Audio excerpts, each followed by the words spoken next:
त्याच्यावर कुठलंही किटाळ नाहीये. हे सफेद म्हणजे सफेदच आहे, हे काही डाग नाही. आणि मला असं वाटतं हे सांभाळणं फार कठीण असतं रे. बरं, कुठली पदं तुम्ही मुख्यमंत्रीपद भुजवल्यानंतर सुद्धा तुमच्याकडे कोणी असं बोर्ड दाखवू शकत नाही, त्याच्यापेक्षा अजून काय लागतं. मी फार म्हणजे देवेंद्र आहेत, अजित आहेत. देवेंद्र सुद्धा माझे अतिशय चांगले मित्र आहेत, अजित हे. पण ह्यांना मी खूप आधीपासून ओळखतो. खूप आधीपासून म्हणजे खूप आधीपासून साधे कार्यकर्ते होते तेव्हापासून. जे सातत्य आहे त्याची कमाल आहे. आणि पुन्हा तसंच बोलणं, तसंच वागणं, तसंच राहणं.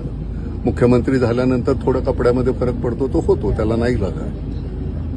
पण अदरवाईज असे मित्र असणं आनंद आहे.